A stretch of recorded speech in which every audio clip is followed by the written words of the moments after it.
हाय, मी Aaradhya and welcome to the mini vlog. आज आम्ही जात होतो महाशिवरात्रीनिमित्त देवदर्शनासाठीच, म्हणजेच विरार येथे असलेल्या नवीन स्थापन झालेल्या द्वारकाधीश मंदिरच्या इथे जात होतो आणि आम्ही सकाळीच निघालो होतो.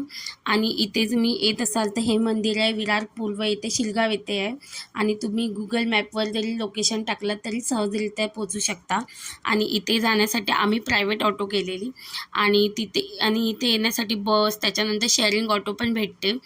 पण बेस्ट ऑप्शन आहे की तुम्ही प्रायव्हेट ऑटो करा, म्हणजे तुम्हाला एकदम बरं पडेल. आणि त्यानंतर आम्ही पोहोचलो मंदिराजवळ आणि मंदिर लांबूनच एवढं सुंदर दिसत होतं, एकदम भव्य असं मंदिर होतं. आणि तुम्ही या मंदिरला नक्कीच व्हिजिट करा, खूप छान मंदिर आहे. आणि त्यानंतर आमची समर्था मॅडम पण बघा सकाळीच उठलेली, तिला माहिती होतं आज तिला कुठेतरी आम्ही नेणार होतो. आम्ही तिला रात्रीच सांगून ठेवलेलं, त्यामुळे ती सकाळीच न उठवता उठलेली. आणि त्याच्यानंतर ही छोटीशी क्लिप मी ॲड केली आहे, म्हणजे ज्यांना कोणाला यायचं असेल तर, म्हणजे दर्शनाची वेळ किंवा किती वाजता मंदिर बंद होतं ते सगळं या चार्टमध्ये त्यांनी दिलेलं आहे. आणि दर्शनासाठी इथे रांगेत राहून मग दर्शन घ्यावं लागतं. सो बाकीचं सगळं मी नेक्स्ट पार्टमध्ये अपलोड करते. आणि हा व्हिडिओ आवडला असेल तर please like, share and subscribe करा. भेटूया नेक्स्ट व्लॉगमध्ये. बाय.